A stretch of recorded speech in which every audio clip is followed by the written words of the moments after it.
el magistrado Luis Arce ha renunciado, y esto de qué manera complicaría este panorama ya político aquí en el Perú, doctor.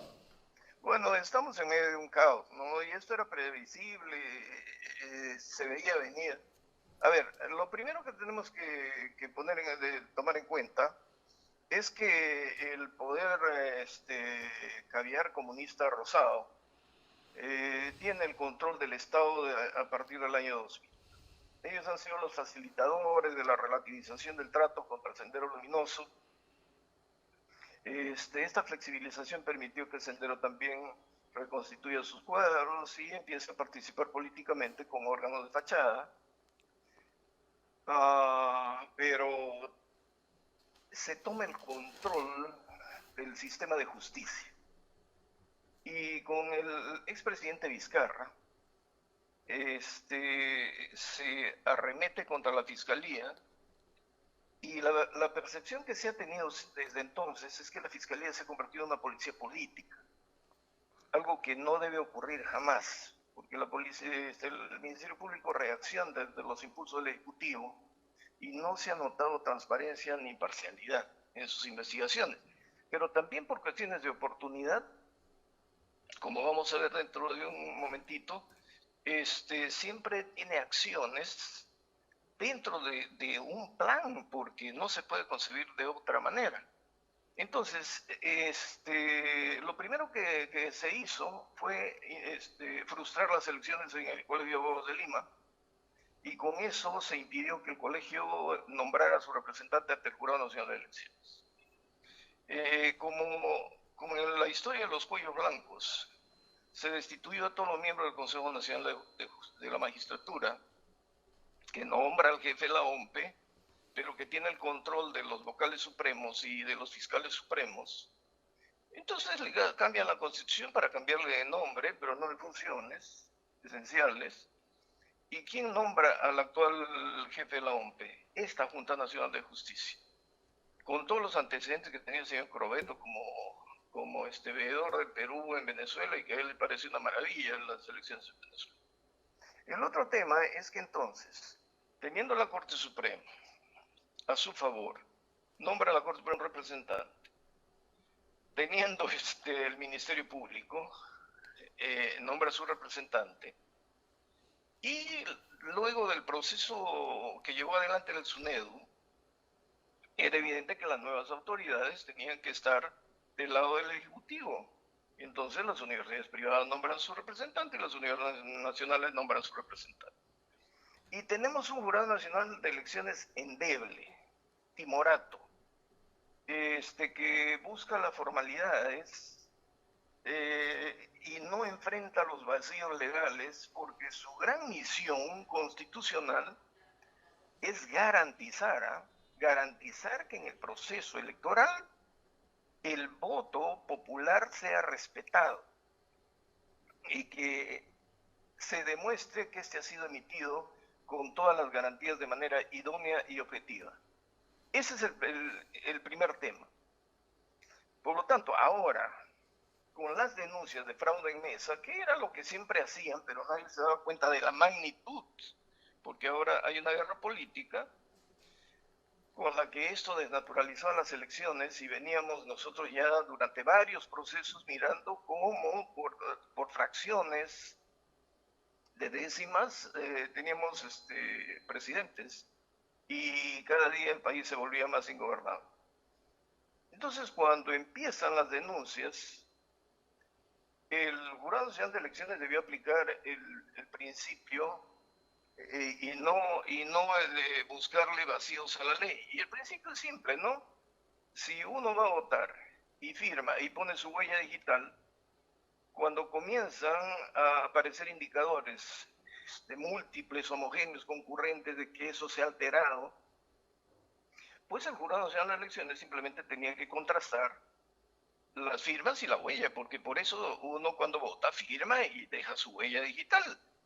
Para eso no necesita sino un equipo de la policía con contrastadores de huellas digitales, y se acabó el problema, y eso se hace rápido. Ahora, si no se quiere investigar, Entonces, tenemos el otro escenario. Todo apuntaba a darle la victoria al representante de la izquierda más radical. Pero aquí se producía otro tema. Fíjese usted, si todos hemos leído el ideario de Claro, Libre, ¿no? Entonces, eso pues es darle el poder al Partido Comunista, marxista-leninista, mariateísta, que en pocas palabras no sabemos si es castrista con Cerrón, o a Movadef a través de CONARE, que sustenta al profesor Castillo, y luego tiene sus gambitos con Antauro Humala, y ya abiertamente los cabecillas del Brain dieron su respaldo al profesor Castillo. Por lo tanto, leyendo ese manifiesto en el tema de relaciones exteriores, porque lo presentaron como un plan, hacen un reconocimiento como una apología a todos los expresidentes latinoamericanos vinculados al Foro de Sao Paulo como los únicos presidentes que le dieron una personalidad regional, independiente y antiimperialista a Sudamérica. Por lo tanto, ellos quieren incorporar al Perú a ese bloque. Entonces, decir que chavista no era terruquear a nadie, ¿no? Porque eso lo estaban diciendo ellos en el ideario. claro. Terruquearlos tampoco era un insulto porque los están apoyando los del Brain. Ahora, cuando ya todo apunta a convalidar una victoria tan cuestionada, porque no se refleja la voluntad popular y además los dos candidatos que han pasado a segunda vuelta han pasado con mínima proporción de los votos electorales, ahora vemos que la disputa es en torno al profesor Castillo. Y aquí nuevamente aparece el Ministerio Público. Como Cerrón siempre venía desautorizando a todos los que querían morigerar un poco ese mensaje radical de Castillo y el ideario de Cerrón, porque no me hable del plan del Bicentenario porque reproduce lo mismo, con otras palabras. Y que el señor Franque repita como un lorito, pero en el fondo nos está diciendo lo mismo, y además la ideología de él lo vincula directamente a ese sector. Mire, en cuanto Cerrón se puso agresivo, cuando los Cavieres llevaron a la señora Mendoza y a todos sus ministros de siempre, desde el 2000 acá, entonces dijeron hay que paralizarlo a Cerrón. Primero que Cerrón ya tenía condena, comenzaron por eso. Y repentinamente, digo repentinamente porque el fiscal durante el proceso neutralizó la intervención de los dinámicos del centro. Ahora, a ese fiscal hay que investigarlo. Efectivamente. ¿Por qué frustró la operación? Sino que después del triunfo, entre comillas, del profesor Castillo, recién para neutralizar a Cerrón, sueltan el tema de los dinámicos del centro para decirle a Cerrón, te han pagado tu fianza con dinero del Estado y por lo tanto tú tienes otro delito, otro proceso y te mandamos a la cárcel como dé lugar. Pero con las declaraciones de los funcionarios y de los militantes de Perú Libre, tendríamos una obtención ilegal de fondos a través de los proveedores. Entonces, esto salpica al profesor Castillo y le obliga a decantar posiciones, pero ya lo tienen al profesor Castillo libre de Cerrón y de su grupo. Ahora, frente a Sendero Luminoso, hace unos meses, desataron una cacería y se metieron a la cárcel a todos los abogados del Movadef. Claro que han salido por exceso de carcelería, pero no sabíamos en qué ha quedado la cosa. Claro. A Kiko Fujimori, que está dirigiendo las marchas y con su equipo, y Lourdes Flores, que la apoya, Miki Torres, que es su brazo derecho.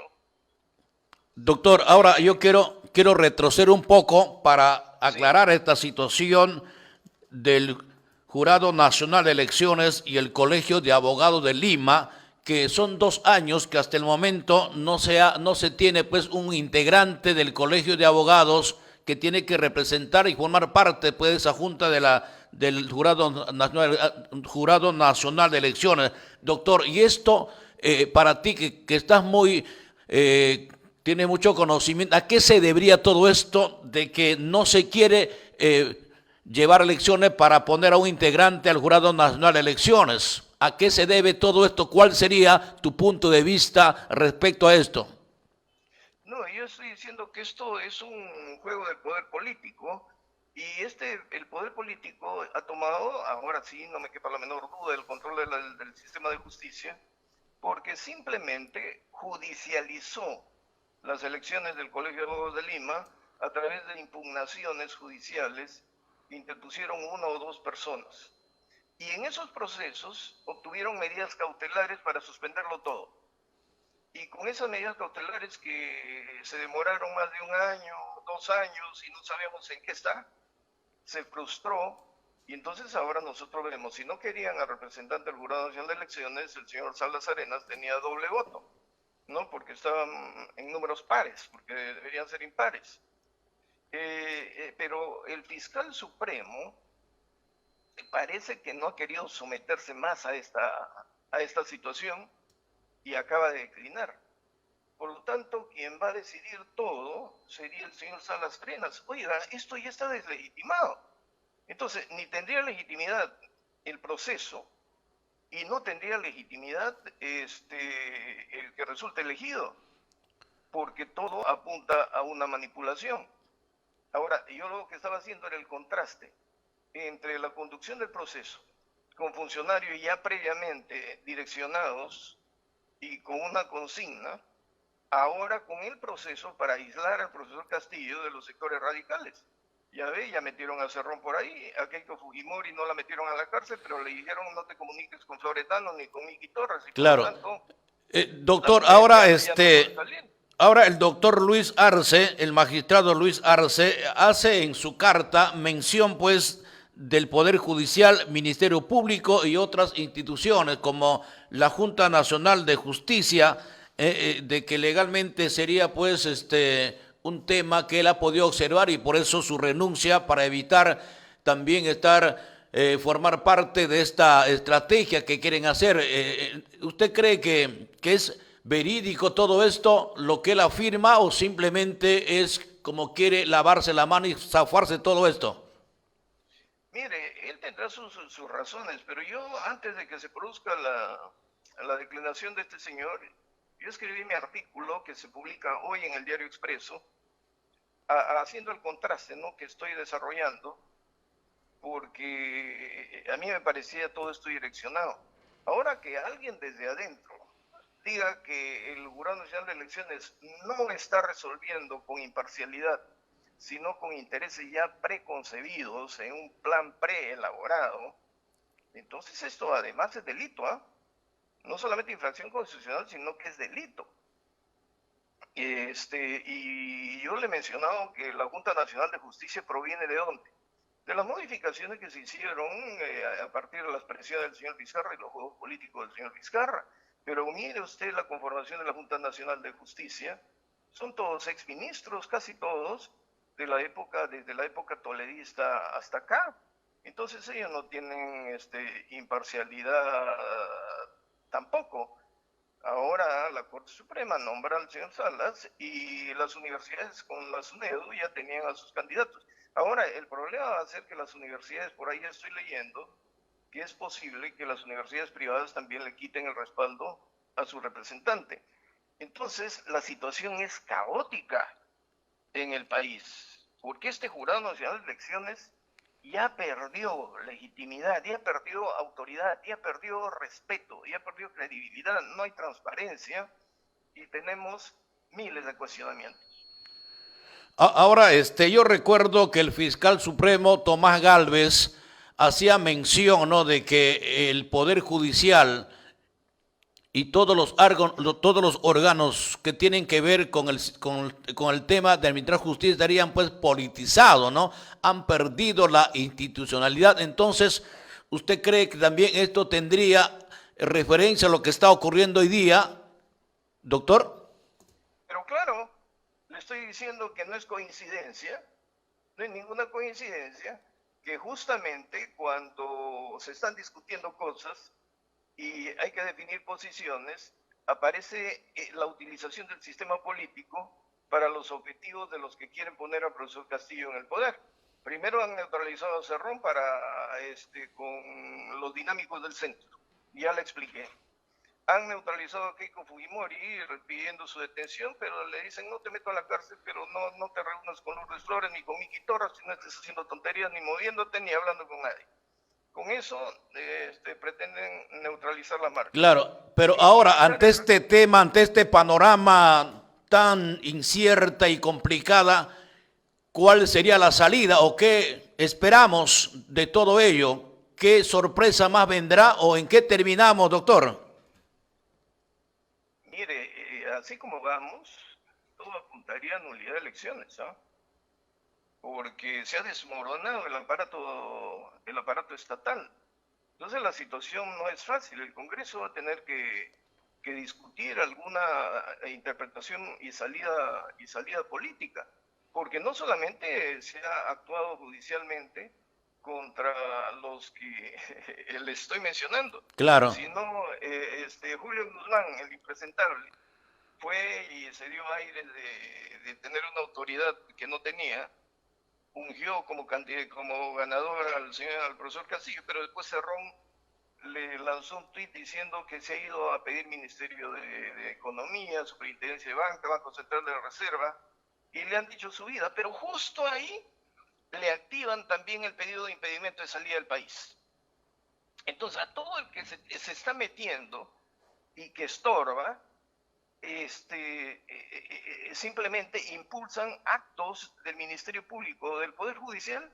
Esto ya no es coincidencia, pues quiere decir que el aparato estatal y las instituciones del Estado están tomadas. Y si hay un Estado ya casi totalitario, no sabemos en manos de quién está. Aquí este Congreso va a tener que intervenir. No podemos quedarnos callados, porque nosotros podemos proponer una salida, pero esta salida tiene que ser constitucional. Entonces, o el Congreso acusa constitucionalmente de inmediato a toda esta gente y se toman medidas respecto a estas elecciones, o ya vamos a entrar en un escenario de violencia donde una guerra civil no es lejana. Ahora, ante estos hechos revelados con tanta evidencia que se está dando últimamente, doctor, y si el Jurado Nacional de Elecciones proclama, por ejemplo, presidente a Pedro Castillo, ¿qué nos espera a todos los peruanos? Violencia, estimado amigo. Reacciones violentas y una economía que se cae porque no va a haber gobernabilidad posible. Alguien decía que acá tiene que entrar a tallar los organismos internacionales para que de alguna manera esto pueda ya a lo menos tener en cuenta, pues, y dar algunas alternativas de solución. ¿Usted cree que eso puede ser un aliciente, doctor? Mire, yo no creo en esos organismos internacionales, ¿sabes? Porque están infiltrados por la izquierda y además no se quieren meter en nada. Y hemos visto cómo Venezuela se burló de todos ellos, la OEA no sirve para nada, y tenemos Corte Interamericana de Derechos Humanos, la Comisión Interamericana ya sabemos cómo actúan. Acá esto lo tenemos que resolver dentro del país, poniendo en conocimiento los hechos y denuncias ante los organismos internacionales, pero no dependiendo de los organismos internacionales, sino dependiendo de nosotros mismos. De nosotros mismos, la población, haciendo prevalecer el derecho ciudadano. El derecho ciudadano del Congreso, también el marco constitucional. Verdad que nos encontramos en una situación muy complicada, doctor, que parece que necesitamos respirar, porque la incertidumbre, muy aparte que nos ha sido golpeado pues por esta pandemia y golpeado también por esta crisis política, y verdad que buscamos que alguien tenga que dar la solución de todo esto. Otros indican que sería una concertación entre ambos candidatos políticos. No sé cuál sería tu opinión al respecto, si esto funcionaría también. Es que concertación de ambos candidatos es complicado, porque detrás de ambos candidatos hay fuerzas poderosas. ¿Usted cree que al señor Castillo, el CONARE, Movadef, le van a permitir tomar decisiones independientes? ¿Usted cree que el profesor Castillo, Cerrón y compañía, porque Cerrón con todos estos procesos no creo que se rinda, le van a permitir tomar decisiones autónomas? ¿Usted cree que los cabecillas del BRAEM, que aparentemente han financiado y han apoyado públicamente la candidatura del profesor Castillo, ¿le van a permitir negociar por su cuenta? Ahorita ellos están matándose por cupos de poder dentro del grupo del profesor, en torno al profesor Castillo, a quien están aislándolo. Si usted lee, todos se están peleando. Claro, lo que sí sabemos que los caviares han tomado ya posesión del profesor Castillo, ¿no? Y viendo pues de qué manera rompen esa relación con el fundador del Partido Perú Libre. Ese es el panorama que está actualmente pues, vigente, ¿no? Claro, pero utilizando al Ministerio Público y al Poder Judicial. Claro, esa es también la herramienta, ¿no?, que garantizaría pues todo ello. En fin, esperamos que todo esto por el bien del país se solucione, doctor, y esa es la esperanza de todos los peruanos, ¿verdad? Sí, pero no vivimos de esperanza, pues hay que exigir a los peruanos también que al momento de votar no voten con el hígado, porque esto no es responsabilidad de los que están ahí, de los sinvergüenzas que están en el poder, que nos han llevado a esta situación, ni de los vivos que están desarrollando su guerra política para la captura del poder político, sino de la ciudadanía que no puede votar con el hígado, sino que tiene que utilizar el cerebro. Justamente, claro, el odio, el resentimiento, la frustración al emitir un voto nos ha metido en esto. Así que no podemos llorar como país y como población, sino como población tenemos que asumir nuestra responsabilidad y no entercarnos y decir yo he votado por este y lucho por este, porque si no nos vamos a confrontar violentamente. Aquí hay que ver un proceso de negociación donde ambas partes ganen, y la única ganancia que tiene la población es que se le respete su poder de nombrar representantes y que se le dé institucionalidad, y que esta institucionalidad le dé gobernabilidad para solucionar sus problemas más urgentes, los problemas básicos, ¿no? Ahora, finalmente, doctor Marcos Ibaceta, ¿cómo ve usted la intervención, la interferencia pues, por parte del gobierno del Ejecutivo, ¿no?, que ahorita ha denunciado a los exmilitares porque ellos, según el mandatario Sagasti, estarían pues tratando ya de hacer un golpe, insinuando a todo ello? Entonces, y ahora han tenido que protestar los militares pacíficamente. Esto también es parte de este engranaje que está también funcionando, como usted acaba de mencionar. Mire, los que se han pronunciado son exmilitares en retiro, mejor dicho, son militares, pero en retiro, en situación de retiro, donde adquieren todos sus derechos ciudadanos. Claro. Ellos están en actividad. Y tenemos la libertad de pensamiento, la libertad de opinión, la libertad de expresión. Y si ellos piensan que jamás pueden, después de haber luchado contra el Sendero Luminoso, someterse a un régimen contra el cual han combatido, han muerto muchos de sus miembros, el Perú casi ha sido destruido, tienen derecho a decirlo, tienen derecho a exigir posiciones del Estado, y esto no significa un llamado a la rebelión, simplemente que el gobierno esté en manos de los caviares, y los caviares tienen sus modos de hacer las cosas, reaccionan contra unos, pero se callan la boca cuando están los suyos metidos en estas cosas. Así que estamos en un tremendo enredo, mi querido amigo. Verdaderamente, esa es la verdad, un enredo terrible, sin salida. Ojalá haya un milagro que nos pueda ayudar en este aspecto, doctor Ibaceta, para, bueno, pues ya salir de todo este entrampamiento que verdaderamente el pueblo mismo con su voto nos hemos puesto en estas dos polarizaciones. Doctor, le agradezco su participación y seguramente vendrá más novedad y vamos a estar conversando sobre este tema que es de interés para todos los peruanos. Muchas gracias, doctor, y muy buenos días. Muchas gracias a ustedes, un saludo cordial a sus oyentes y hasta entonces. Gracias, doctor Marcos Ibaceta.